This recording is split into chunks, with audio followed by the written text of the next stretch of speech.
My name is Everett Colquhoun. I'm 33 years old, and I live alone on a small property outside Antigonish, Nova Scotia. The kind of place that looks peaceful from the road but feels very empty once you're inside it. The land belonged to my grandfather first, then my parents. When my father's heart gave out 3 winters ago, I drove up from Halifax and never really left. I had been working as a structural engineer, decent pay, decent apartment, the kind of life that looks fine on paper, but someone had to keep the property from falling apart, and I was the only someone left. The house sits on about 12 acres. There's a small greenhouse I built with my father the summer I turned 16, a stand of white birch along the eastern fence, and a workshop where I spend most of my evenings restoring old furniture people drop off at the end of the driveway. I put a sign out there the first spring. People started leaving chairs, dressers, a rocking horse once. I fix them, sand them down, and sell them at the farmer's market in town on Saturdays. It's not a living exactly, but it keeps me from thinking too much. 2 years before my father died, I had been engaged to a woman named Beth. She was a teacher. We had looked at houses together, talked about dogs, argued pleasantly about kitchen colors. Then she was diagnosed with an aggressive form of leukemia, and 8 months later she was gone. I was 29. I didn't know what to do with that, so I did nothing for a long time. I worked, I drove back to Antigonish on weekends to check on my father, and I kept putting one foot in front of the other because it seemed like the only available option. After I moved back to the property full-time, I settled into a routine that didn't ask much of me. Up before 6, coffee on the back step, check the greenhouse, work in the shop until my hands were tired. Drive into town for groceries once a week. Come home. Sleep, repeat. I wasn't unhappy exactly, I just wasn't anything. That October had been unseasonably warm, the way the Maritimes sometimes gets a last soft week before winter closes in for good. The leaves had already turned and most had fallen. The birch trees were pale and bare along the fence. I remember noticing how exposed everything looked, all the bones of the season showing. That Wednesday night, the temperature dropped fast. By 9 o'clock, there was freezing rain coming sideways off the water, the kind that coats everything in a thin skin of ice and makes the roads treacherous. I had just finished sealing the greenhouse vents and was walking back toward the house when I heard the sound. It was a car, but it was wrong. The engine was knocking badly, and then it wasn't there at all. I heard it die on the county road that runs along the front of my property, followed by a long silence, and then, very faintly, a door opening and closing. I stood in the dark and listened. Freezing rain tapped against the workshop roof, then I heard footsteps on the gravel lane, slow, uneven ones. I turned on the porch light and went to the gate. She was maybe 26 or 27, I guessed later. Dark coat, jeans, one hand wrapped in a gas station plastic bag that was doing nothing useful against the ice. She was carrying a backpack over one shoulder and walking with a slight hitch, like her left ankle wasn't fully cooperating. Her hair had frozen in thin strands against her face. When the porch light hit her, she stopped and shielded her eyes with her wrapped hand. "I'm sorry," she said. Her voice was steady, which surprised me. "My car died back there. I saw your light. How far did you walk?" "Not far. Maybe 10 minutes. She was shivering hard enough that I could hear it in her voice even though she was clearly trying to control it.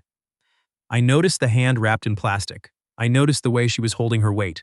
"Your ankle," I said. She looked down. "It's fine. I just need to call a tow." "You'll call one from inside. Come in." She hesitated. Not the normal kind of hesitation, not politeness or shyness. It was the kind of pause that comes from having learned to measure a situation before moving. "I'm Everett," I said. I took one step back so she had the gate to herself. "I'm alone here. There's a landline in the kitchen, hot water, and a first aid kit. You don't have to stay any longer than it takes to make your call." She looked at me for a moment, freezing rain coming down between us. Then she came through the gate. Her name was Cleo Tamblin. She told me that after she had her boots off and was sitting at the kitchen table with both hands wrapped around a mug of tea. She was from Prince Edward Island originally, she said. She had been driving through on her way west. "West," I said. "Moncton. Or past it. I haven't decided." She said it plainly, without invitation for follow-up, so I didn't follow up. I found the first aid kit and set it on the table. "Your ankle."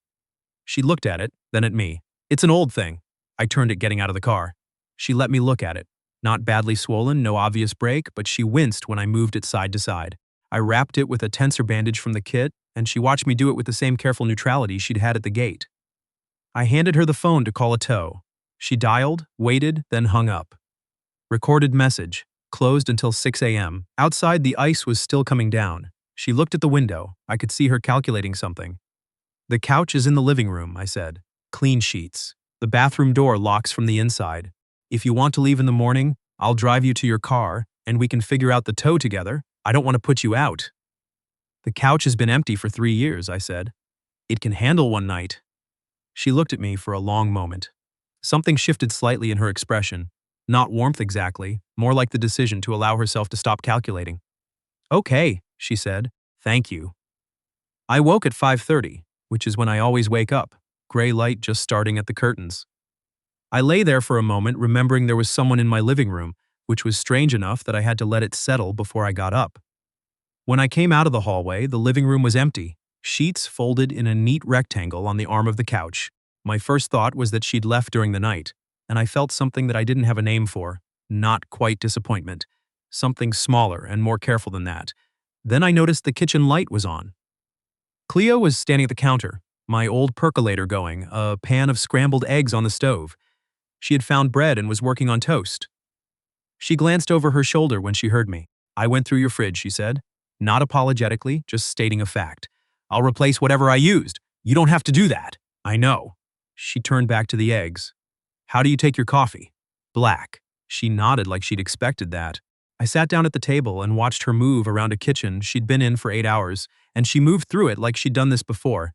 Not in my kitchen specifically, but in the general practice of making a meal for someone. Efficient, quiet, no wasted motion. We ate. She told me a little. Not much, but a little. She was a bookkeeper by training. She had been working for a property management company in Charlottetown for the past 4 years, for a man named Douglas Farwell.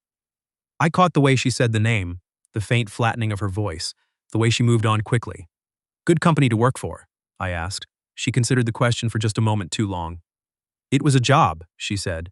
And then, I should call that tow truck, she called. The tow truck came. I drove her out to her car, a 2014 Civic with a cracked serpentine belt, and followed the truck into town to the garage on Hawthorne. The mechanic said 2 hours minimum. Cleo looked at her ankle, then at the plastic chairs in the waiting area. I have a workshop, I said. You can wait there if you want. More comfortable. She came back with me. 2 hours became 4. The garage called to say they needed a part coming from the Stellarton dealership. Cleo sat in the workshop while I refinished the arms of a maple rocking chair, and we talked the way you talk when you're both doing something else, loosely, without much pressure. She was good with her hands, I noticed. She straightened the small jars of wood stain I had lined up on the shelf without being asked, by shade, light to dark, with a precision that was clearly involuntary. She noticed me notice, and there was a flash of something self-conscious in her face. Sorry, she said. Don't be. I've been meaning to do that for months. She stayed for dinner. We ate soup I had in the freezer. She called her mother on the island, kept the conversation short and careful. After she hung up, she sat with her hands around her mug again, the same way she'd sat the night before, and I noticed something I hadn't in the dark and the cold.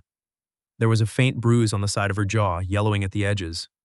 Old enough to be fading, recent enough to still be visible if you were paying attention. I didn't say anything. I set the kettle back on the stove. The company you worked for, I said. Property management. She was quiet. You said it was a job, past tense. She looked at her mug. I handed in my notice 3 weeks ago. I waited. He didn't take it well, she said finally. The yellowing bruise, the wrapped hand at the gate, the way she measured doorways. Where were you going? I asked. West of Moncton. My cousin's, maybe. I haven't talked to her in a while. I didn't know if she stopped. Started again. I just needed to be moving. You don't have to keep moving tonight, I said. The couch is still there. She looked at me for a long moment. In the workshop window, the first real snow of the season was coming down, small and dry, the kind that sticks. Okay, she said again, and she let out a breath I think she'd been holding since the night before. She stayed a week. She kept saying she'd leave the next day, and then the next day she'd be up before me, coffee made, already outside checking the greenhouse the way I'd shown her, talking to the tomato plants I had overwintered in there with the kind of quiet focus she brought to everything. She had a facility for systems. By day 3, she had reorganized my order tracking for the furnitures. A chaotic stack of paper slips I kept in a wooden box, into a simple ledger she set up on my laptop, cross-referenced, dated, with a separate column for parts costs versus labor. I stood behind her looking at it. I charge $40 an hour, she said without turning around. I know. You could charge $60. She pulled up one of the listings I had posted online. This chair sold for 90. You spent more than 2 hours on it. She wasn't wrong. I had been undercharging for 3 years because the pricing had never felt important. I told her about Beth one evening without planning to. We were sitting on the back steps after dinner, the way I always sat there with my coffee, except now there were two people. I don't know how it came up exactly. She had asked about a photo on the kitchen shelf, the one of Beth and me at Cape Breton the summer before the diagnosis, and I answered honestly, and then more came out than I expected. Cleo listened without interrupting. When I was done, she sat quietly for a moment. My mother lost someone like that, she said. She told me once that the hardest part wasn't the grief. It was how long the house kept expecting the wrong person to come home. I thought about that for a while. She didn't say anything else, and I didn't need her to. On day 8, she told me about Douglas Farwell. We were in the workshop, both working, her sanding the surface of a pine dresser I had started the week before, me fitting new hardware on a set of cabinet doors. She started talking quietly, without preamble, like she'd decided and was going to do it before she changed her mind. She had been hired as his office bookkeeper initially. Legitimate work, fair salary. Farwell Properties managed about 40 residential units in Charlottetown and a few commercial leases on the edge of town. Douglas Farwell was respected. Board member of the local business association, donated to the food bank at Christmas, coached minor hockey for years. That version of him was real. She didn't want to say it wasn't, but he ran the business differently than he presented it. Cash payments collected from tenants that didn't appear in the official ledger. Maintenance invoiced at double the actual cost, the difference pocketed. She found it gradually, the way you find things when you're the bookkeeper, and you're doing your job carefully. Small inconsistencies that became larger ones the more she looked. When she brought the first discrepancy to him directly, he told her she had misread it. When she brought the third, he told her to close the file and not open it again. She kept a copy, a personal drive, encrypted, her home address written on a slip of paper taped inside the case. 2 months after she'd started keeping her own records, Farwell called her into his office on a Thursday evening after the other staff had left. He told her that her employment was conditional on her continued discretion. He used that word. Discretion. He was standing close enough that she could feel the warmth coming off him, and she knew from the way his jaw was set that the conversation was about to go past words. She got out. She made it to the stairwell. He caught up on the landing and grabbed her by the coat, and she fell against the railing and twisted her ankle on the way down. He didn't follow her after that. She walked to her car and drove home. She didn't go to the police that night. She told herself it was because she needed to think. She knew, even then, that it was really because she was afraid no one would believe her without the records, and the records were on a drive in her apartment that she'd have to go back for. She went back the next morning while he was at a site visit. She had her things packed in 4 hours. She drove to Amherst, slept in a motel, and then kept driving. She had called her cousin once, vaguely, without saying why. She hadn't called anyone else. When she finished, the workshop was very quiet. I had put down the hardware a long time ago. "The drive," I said. "You still have it?" "In my backpack." I looked at her. She looked at the pine dresser. "Then we're going to call someone," I said, "tomorrow morning. And I'm going to be in the room when you do." She shook her head quickly. "Everett, he has lawyers. He has people who will say whatever he needs them to say. He's been at this for years. I'm a bookkeeper who quit without notice and drove across 2 provinces. You're a bookkeeper with 4 years of records on an encrypted drive," I said. "That's different. It might not be enough. It might be. But it's definitely nothing if you keep it in your backpack." She stared at the dresser for a long time. I didn't push her. Outside, the November wind was picking up in the birch trees, the sound it makes when it's coming from the water. "I'm not asking you to do it tonight," I said. "I'm asking you to consider that you drove a long way not to disappear. You don't have to disappear." She didn't answer that night, but she didn't leave in the morning either. It took 3 days. I think she needed to believe that I was going to stay in the same place I'd been when I said it, that it wasn't something I'd said in the warmth of the workshop and then quietly walked back from. I didn't walk it back. I didn't bring it up again either. I just kept doing what I was doing, and she kept doing what she was doing, and on the 3rd morning she came into the workshop and said, "There's a RCMP detachment in town." I looked it up. I nodded. "Will you come with me?" Yes. We drove in at 9 a.m. Cleo sat across from a staff sergeant named Reyes, and I sat against the wall and tried to take up as little space as possible while she laid it out. All of it. The ledger irregularities, the conversation in the office, the stairwell, the ankle, the drive. She was calm, more calm than I think I could have been. She answered every question without hedging or rushing, and she slid the drive across the desk like she'd been waiting for the moment for a long time. On our way out, she stopped at the top of the steps and looked out at the main street of Antigonish. November gray, a few leaves still in the gutters. She exhaled slowly. "That's it?" she said. "Not to me exactly. That's the start of it," I said. "But yeah, that part's done." Douglas Farwell had retained lawyers within 48 hours. There was a period about 2 weeks where Cleo got calls from a blocked number that she stopped answering. A letter came from a firm in Halifax. Aggressive language about defamation and breach of confidentiality. I hired a lawyer in town named Martin Okafor, who read it in front of us and said, flatly, that it was designed to frighten her and had no substantive legal standing, and that the financial records on that drive were a different matter entirely. He was right. The RCMP referred the case to the Provincial Financial Crimes Unit. An audit was opened. 3 former tenants came forward within the month. Once word got out through channels Cleo had no control over. Farwell's lawyers stopped calling. Cleo had been staying in the room at the end of the upstairs hall. My old studio space, cleared out and made livable. She paid me a nominal rent every Friday in cash, which I tried to refuse, and she absolutely would not allow. She was still doing my bookkeeping properly now, and had taken over managing my online listings and responded to a few custom furniture inquiries I hadn't gotten around to answering in months. One afternoon in December, I drove into town for hardware, and came back to find the workshop completely reorganized. Every tool in a logical place. Labels on the storage bins. The reference books I kept stacked on the floor now on a proper shelf she'd built, apparently, using scrap pine from a pile I kept in the corner. I stood in the doorway and looked at it. "I should have asked," she said, from behind me. She was carrying 2 mugs of coffee. I just started and couldn't stop. "I've been meaning to do that for 2 years," I said. She handed me the mug. I stood there in the workshop that was suddenly orderly, with the late December light coming through the window, and felt something I hadn't expected. The particular quality of a house that has stopped waiting for the wrong person.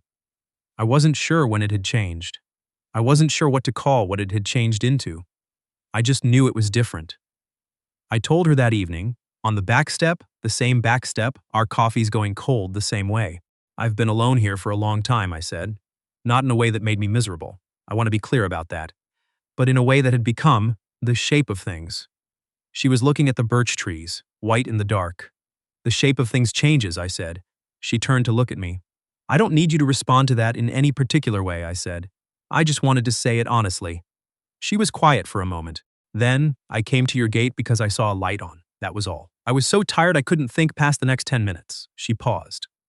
"I don't know when that changed. I know it changed. I didn't move toward her." I waited. She set her mug down on the step and turned to face me and said, "I'm not good at trusting this kind of thing yet." "I know," I said, "but I want to try." I nodded. She reached over and put her hand in mine, and I closed my fingers around it, and we sat like that until the coffee was completely cold and the birch trees disappeared into the dark. The case against Farwell was formally pursued in the new year.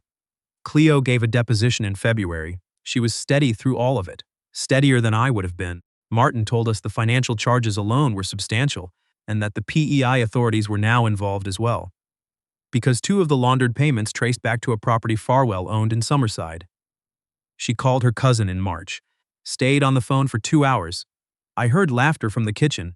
Spring came slowly, the way it always does in Nova Scotia.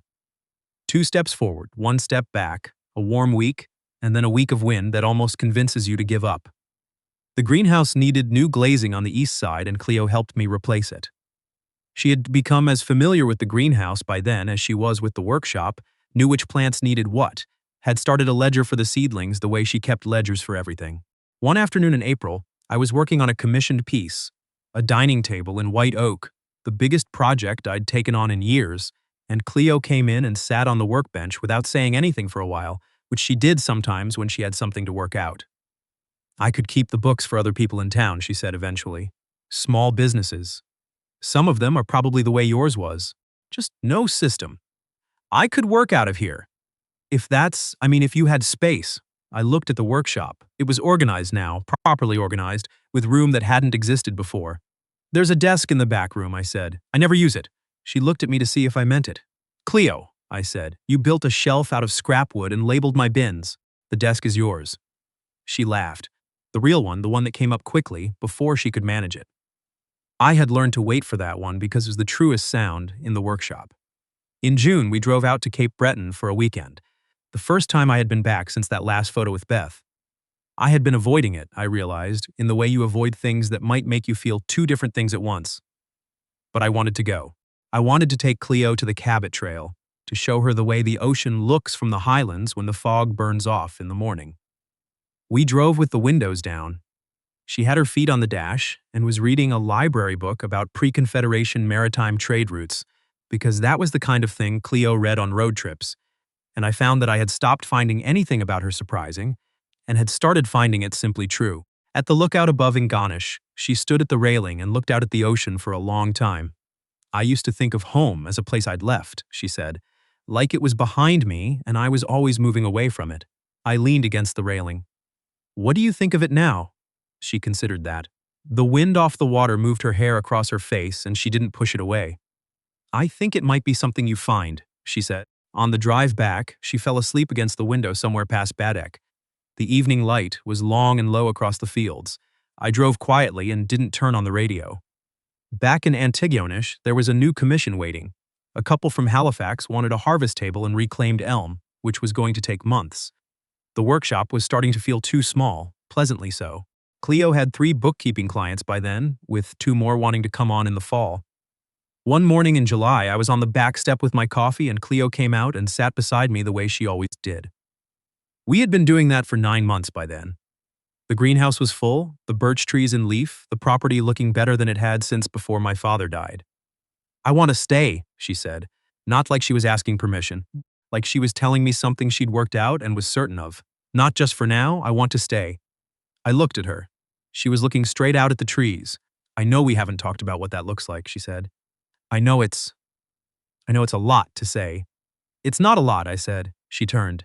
It's exactly the right amount, I said. I've been wanting to say the same thing for months and I didn't know how to start. She laughed, and this time it was the kind of laugh that doesn't have to be managed at all, the kind that has nothing left to protect itself from. A month later, I put a second sign at the end of the lane, smaller than the first one, hand-lettered on a piece of white oak I had been saving. Colcown Workshop and Bookkeeping. By appointment. Cleo stood next to me and looked at it, whined in the birch trees, the smell of the greenhouse coming through the warm air. You spelled bookkeeping right, she said. I practiced. She took my hand. The lane was quiet. The October light was coming back that last soft week before everything closes in. But this year it didn't feel like the end of something. It felt like the kind of morning you notice because you know you'll want to remember it.